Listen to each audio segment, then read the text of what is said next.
Welcome to the Transforming Trauma podcast. Transforming Trauma is presented by the Complex Trauma Training Center.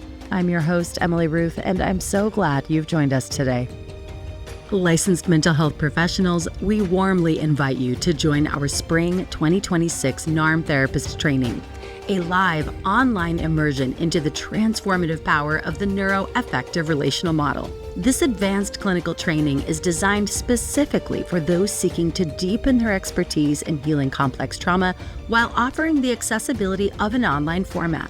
From January to August 2026, you'll be part of a supportive virtual community of learners integrating mindfulness and clinical expertise. Through 4 comprehensive modules, you'll gain specialized trauma-informed knowledge and skills to confidently and compassionately address the impacts of adverse childhood experiences and complex trauma. Together, we'll explore how to support the resolution of attachment, developmental, relational, cultural, and intergenerational trauma using a neurobiologically informed approach that promotes post-traumatic growth.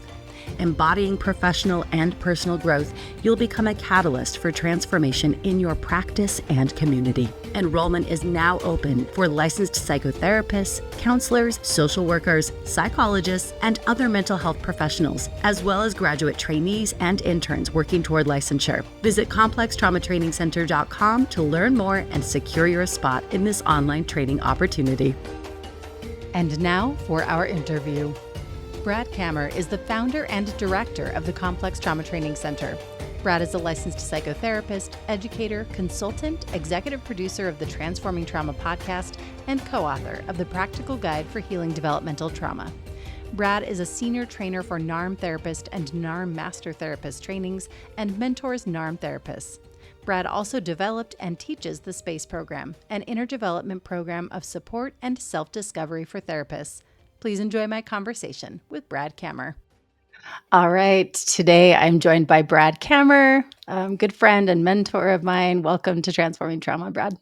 Oh, that's a sweet way to be introduced. I love that. Much more important than all the formal stuff. And I'm happy to be back with you, Emily. Yeah, great. I always love these year-end recaps. We get to kind of look back through the podcast and share, what really stood out to each other. Yeah. And part of our intention is like we really, as an organization, as a community, like to be transparent. And so it's fun to kind of lift the hood and talk about why we invited these people and what we were hoping for, and then the impact of having them on and hearing from our community, or just how it felt for us to kind of learn from them and connect with them. So yeah, that's part of what we'd like to just kind of share here in the group.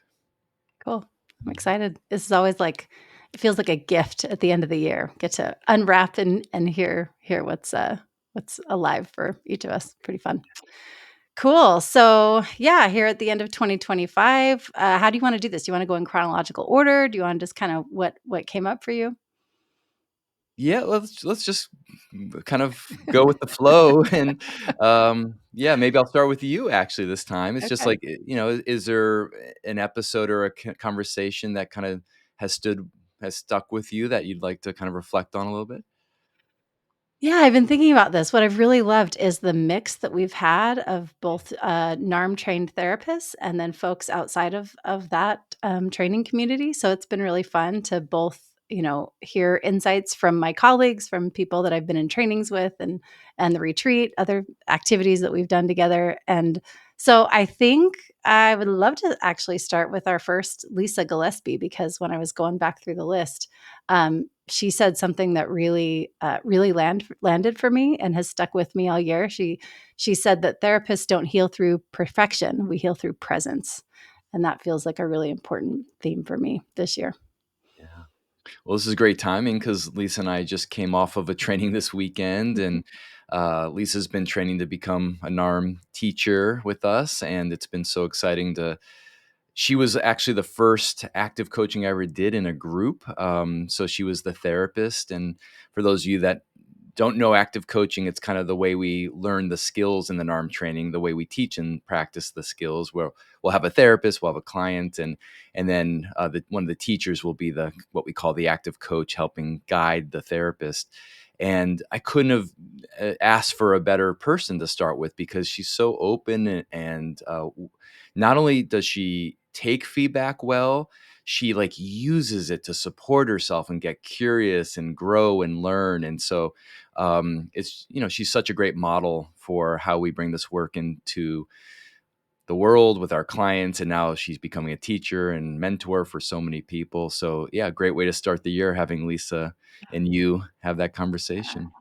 Yeah, and we have some, like, shared, history or, like, similar life experiences, and so it's cool. She's further down the road in her NARM training than me, so it's just fun to kind of think about, yeah, these are things that I have to look forward to. Yeah. Yeah, for sure. And then, that makes me think about the origin stories we did, because I was thinking about this origin story about Lisa and I connecting. Actually, Lisa and I connected before that training where I was teaching in somatic experiencing and she was in one of the classes I was in. And so we connected there first. And then I don't know exactly how she chose to come into NARM from there, but she knew me at least a little bit. And so our origin story goes back even before NARM. But yeah, so me, Stephanie, and Marcia did our kind of senior faculty origin stories. And I've known them for a long time now, and I learned so much new, and just kind of having them walk us through their journey from childhood to all the experiences that shaped them and kind of created interest in human nature and psychology, and then their early professional experiences, their mentors, the trainings they took, and then what shaped them to be interested in NARM, and then from NARM, kind of creating the center that we've created over the last couple of years and where we're going in this next stage of our career. That was super fun to do. And again, a lot of learning. And it was good for me too to reflect back on some of the key points. We don't spend that much time often thinking about that. So that was really fun exercise for me too. Yeah, and really fun for me as a listener and someone in conversation to, like, get to ask all these questions. It's really great. Yeah.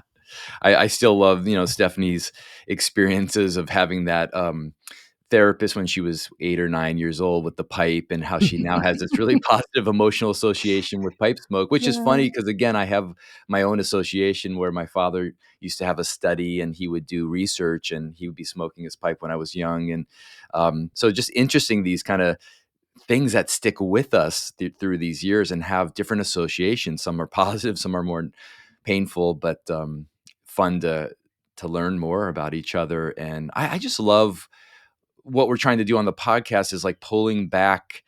I know not every professional is comfortable doing this, but a lot of people who come on the transforming trauma are willing to kind of pull back from their expertise kind of mode. A lot of people have written books or teach or are pretty influential in in their careers, and their willingness to share with you mostly about um, their humanity and the lessons along the way, the mistakes they've made that have kind of impacted and shaped them. And we had a few big names this year. Dick Schwartz, the creator of IFS, was on, and um, I really enjoyed Mark Vicente, the filmmaker who created or was part of that kind of cult, I guess, and has done a lot of work on narcissism and his journey from being this really successful Hollywood kind of filmmaker to now exploring these very difficult patterns within psychology, and him being so vulnerable about sharing um,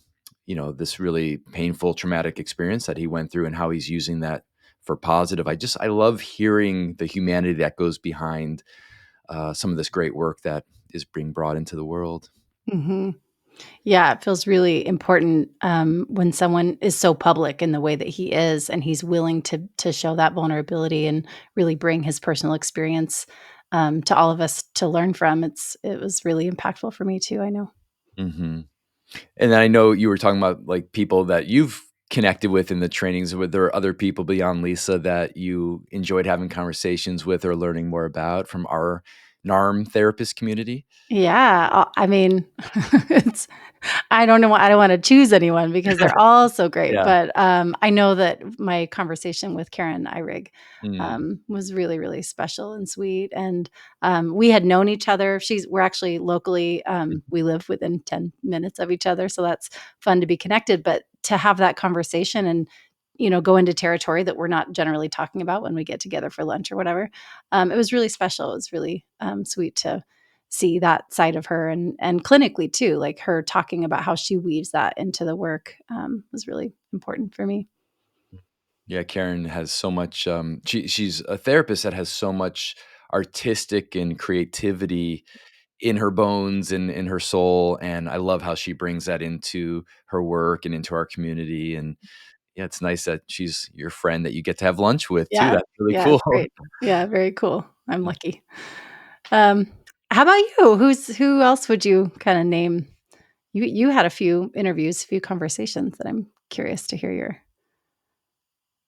Yeah, well, in terms of like, people within our community, again, it is hard to choose, but I really enjoyed, I think it was your conversation with Caleb Mhm. McNaughton. And I came into a somatic experiencing training when I was still in graduate school. I got a grant from the state of Vermont where I lived and was going to graduate school at the time.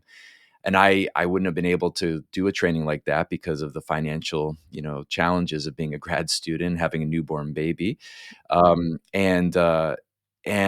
I am so grateful that I came into this professional training. I always tell this story, but like when I went in to do one of my first breakout groups in the somatic experiencing training, there I was paired with a therapist who had been a therapist longer than I was alive. She had been a therapist for like 35 years, and I was 30 years old or whatever at the time. And just like being able to learn in that environment. And the funny thing is, I think people like me were picking it up quicker than people like her because there was a lot of unlearning for people that had been in the field long. And Larry was my teacher, Larry Heller, the creator of NARM. And, I think he saw in me kind of being able to have more of that beginner's mind. And so, hearing from Caleb about his experiences, unfortunately, some of his teachers have not been so open to that and have felt challenged by him bringing NARM into his graduate program. And I know that exists too, and that's unfortunate. But it's also just really cool for him and to think of other people who are early in their career, graduate students or internships or trainees, to be able to get these really important models that they're not getting in graduate school anymore. And I love knowing that they're going to have that foundation to bring into their career early. Yeah. I really appreciated that conversation too, and, it made me think back to my training because I was also in graduate Oh, school that's when I took the great. NARM training, and how much that supported me because I felt like I was behind in some way, like, "Oh, I should already know all these things," and I remember you mentioned in the training that, those of us who are, really new and green and fresh in the field, that we are able to kind of access that beginner's mind because we are legitimately a beginner. So that's, I remember that being really helpful to hear you say that. Yeah. Yeah. Yeah. And, models like NARM are pretty challenging for people that have been working in certain ways, for a while. Um, and of course, there's huge benefits of someone who has more experienced, more experience clinically. But it is fun to hear, and I like how Caleb's so passionate about it and has been bringing it to all of his peers and fellow students. And I'm just a champion for bringing this kind of work into graduate programs and supervision. So that people can get it earlier. And because it's not evidence based, that makes it tricky for many programs, and I get the whole politics and stuff about it, but it's fun to know when it's getting out there, so I Mhm, I enjoyed that a lot. mhm. Yeah, yeah. Mm. Anyone else, that's kinda jumping out at you that you Yeah. Well, I'm thinking about the conversation with Alex White and Sabrina Ness, Mhm. those 2 together, which is funny. I had a conversation with Sabrina after, and I'll say this because she said it in our conversation. She said, "People might not know how Alex and I are connected." So they have a friendship, that's why we brought them onto the podcast together. So one of the things that I remember was said was that NARM gives us a way to be with clients and not to do something to them. And I think that's really valuable to remember. And so that really stuck out at me, that conversation. Yeah. Yeah, it's great. I mean, it's been really fun working with them. They live in Utah, and we're actually bringing an arm therapist training to Utah next year, which you'll be part of, which will Mhm. be really fun. And it's going to be a hybrid training, so which means we'll get to be in person, and we also have people online, and we're getting pretty comfortable with that kind of setup at this point. And I just love being able to be back kind of in person for these trainings and knowing how wonderful Sabrina and Alex are as people. They'll be bringing probably a lot of their colleagues and friends into the training, so I'm sure it's going to be a really dynamic group. Yeah.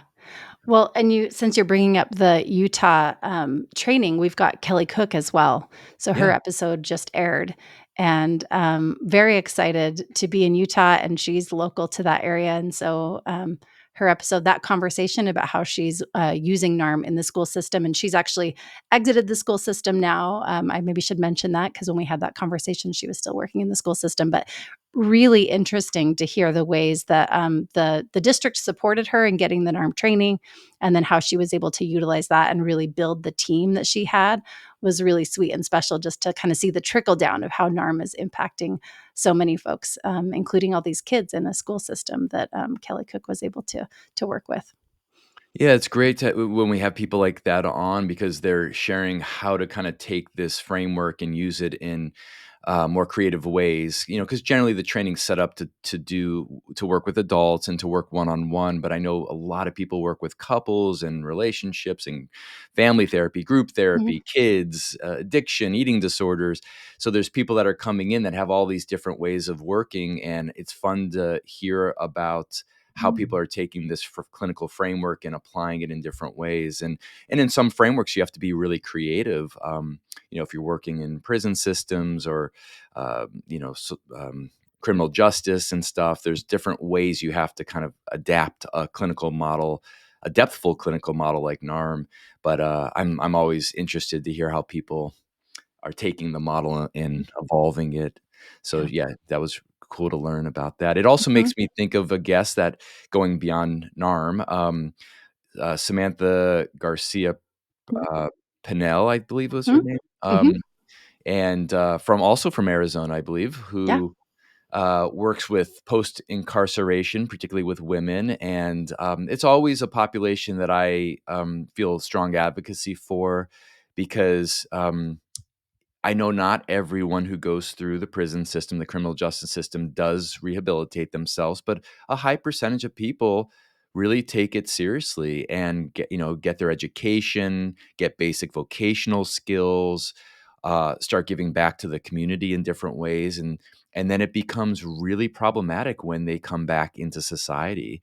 Not to mention, the social stigma associated with it, but just the basic realities of how do they um, deal with all the different levels of trauma and come back into their life. And many of them, she talked about, are mothers who have children. And so they have to kind of create repair with their families and with their children. And that's, very painful, difficult work to do. And um, I just feel like, every society is only, as strong as the most vulnerable members of the society. And so when people are coming back from rehabilitating, I wish there was better resources and more resources. And so it's great to know organizations like she's part of that are trying to bring more trauma-informed care to the many levels of care that they're giving to the women that they work with. Yeah.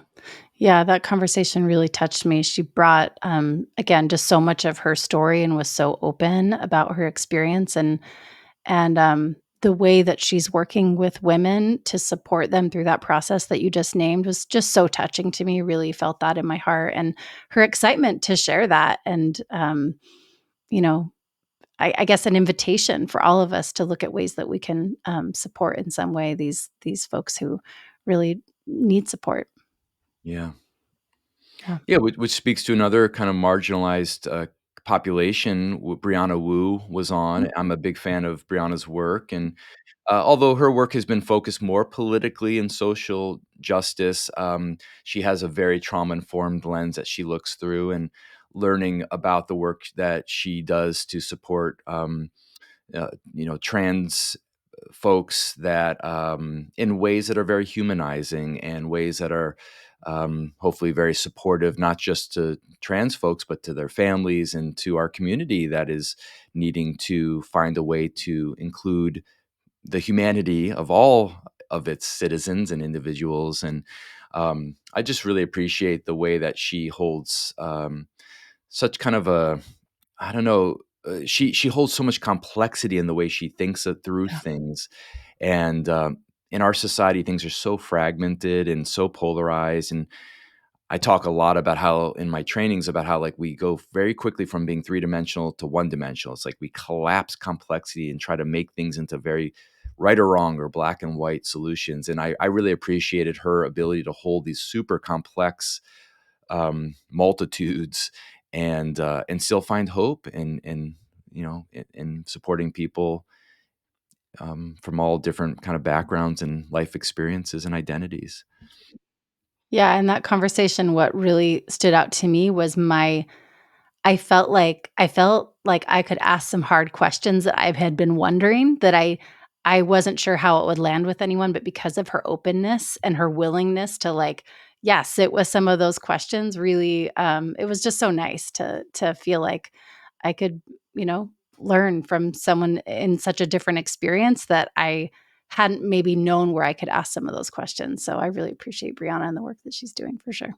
Yeah, I know from following her work that she very much values inclusive conversations and Mhm. not kind of, canceling people for making mistakes or not Yeah. knowing the right answers. And I also super appreciate that because I think to live in a world with so much difference, we have to find ways to communicate across those differences. And I don't think we're doing a great job right now, at least in the United States society. Um, and I know part of transforming trauma is about how we can have these conversations that do get to more complex or even taboo subjects, and have them in human ways, so we can really kind of orient around our shared humanity. Yeah. Yeah. And actually, that leads me to it. We had a number of people this year. Um, Not exactly a taboo subject, although some would consider it in psychology, which is around spirituality. Mhm. And I really was excited for David Rosemarin, who talked about his connections paradigm, which is very aligned with the work we've created in space this year, the space program through CTTC, which is really kind of the direction I'm really passionate about going further into, which is really helping therapists deepen into these three levels of the human experience: connection to self, connection to others, and connection to something larger than ourselves or something collective. And he was taking us through this ancient Jewish teachings about what he calls the connections paradigm, and how he's been bringing this into psychology. And so that was kind of, I think, maybe the first of us in a series of several folks that brought in. Megan brought in Jungian psychology, Mhm. which was really cool. Um, Viktor Frankl's grandson, Alexander Vesely, brought in um, this conversation around self transcendence and self actualization.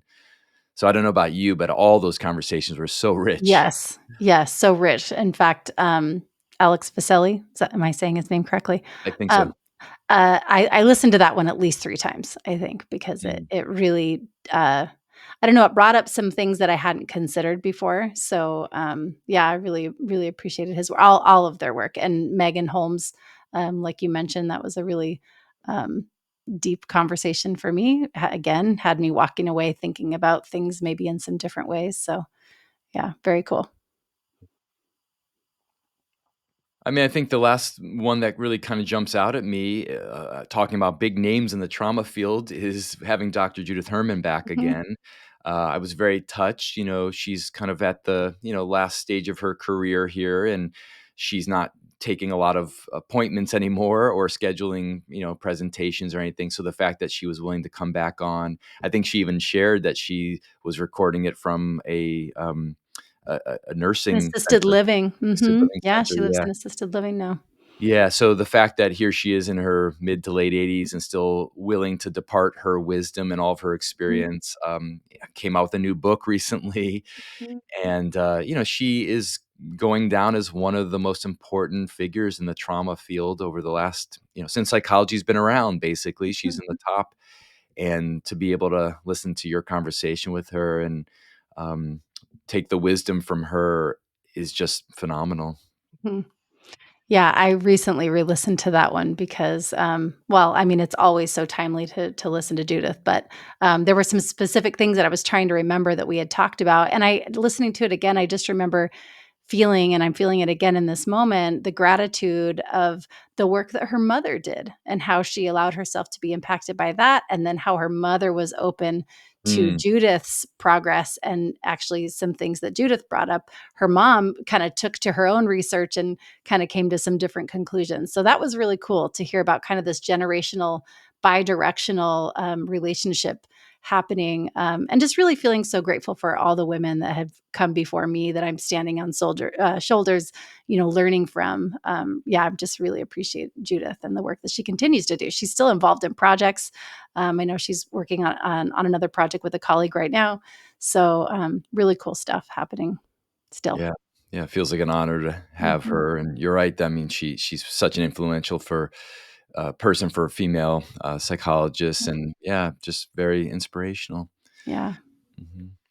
I mean, the last thing I wanted to kind of reflect on is just it hasn't come out yet while we're recording this, but I know there's gonna be, me, Stephanie, and Marcia reflecting on our space program. This is the first year we created this new program. It's been in the works in our vision for years. And it took a while for us to kind of get to a place where we were ready to kind of put it together. And for those of you that aren't familiar with SPACE, it stands for Supporting Presence, Awareness, Connection, and Embodiment for therapists. And it really was created through, I mean, over 100 years between the three of us in this profession as psychotherapists, and realizing that all these clinical trainings are just so useful and so important, and there's a commonality underneath them all, that it's relational work, and we just don't get a lot of support or training in the person that is doing all these different clinical modalities. Some don't talk about it at all, and some give a little bit of guidance and instruction, but none are that I'm aware of are solely focused on what we call the intersubjective process, which is how do we as therapists become more fully connected to our humanity, so that we can create more space and presence and capacity to hold the humanity of our clients. And that goes underneath any of the different clinical trainings that we learn how to practice. So it's just been so much further than our expectations could have ever gone. We had no idea what it was going to be like, and the group of people that have joined us this year, including yourself, it's just been incredible. I don't want to speak for anyone besides myself, but every class keeps on getting better, Mhm. richer, and depthful, and it's stimulated so many new ideas for us for next year and the years following.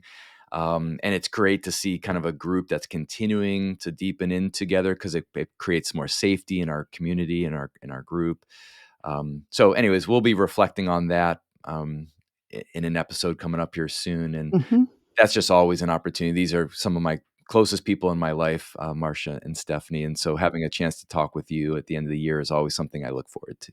Yeah. Thank you, Brad. Me too. This is always just so rich to sit and reflect on all of these conversations and the work in that's happening in CTTC, and yeah, all the connections that I'm getting to make. And I have gotten to participate in space and meeting lots of cool folks, and some folks that haven't been through NARM trainings. They're in other models, so I've really appreciated that, Yeah. that folks are understanding this work is for all of us. It doesn't matter what model we're using. So that's been really cool to meet folks that are just coming in for the first time, and really enjoying the work alongside them. Yeah. Yeah. Yeah, it's the universal. I mean, our humanity, there's no one pathway to deepening into our humanity. No religious or spiritual or psychological tradition owns humanity. Mhm. So we get to have all these really cool ways of exploring our deeper humanity. And it's been so fun. I can't wait to next year. And yeah, thank you for your part of it. And also just a big shout out to you for, being such an incredible host here. I get a lot of feedback, both from people who have been on and then just listeners about how much they appreciate you and your questions and your just the spirit that you bring. And I'm so happy and excited and proud of us for continuing to put this really great resource out into the world. So thank you for all the heart and care that you put into it. Thank you so much, Brad. I really appreciate that. It means a lot. Yeah. And also just want to shout out also our team. We got a nice support Absolutely. team. Mhm. And we've gone through a transition in our production team this year. And so we're still getting our feet under us, but hopefully we'll continue to bring some new cool things to the podcast next year. And if people who are listening have suggestions, we're always open to new guests or new ideas. We really want this to be a free resource that people can use and share and learn from and grow with. So yeah, you can reach out to us and we'd love to continue to take in the feedback. Awesome. Well, thank you, Brad, for taking the time. I know you're a busy man, and so we get to carve out this time at the end of every year, and I always really enjoy it. So thanks for joining. Yeah, looking so forward to our guests. No one knows besides us at this Yeah. point, but we got some great guests next year. So Yes. I'm really excited about that. So Yeah, thank me you, too. Emily. Yeah. Thanks so much for joining us for today's episode. To find more information about our guest, check the show notes or visit us at complextraumatrainingcenter.com/transforming trauma. You can also connect with us in other ways. We are on Instagram, Facebook, and YouTube.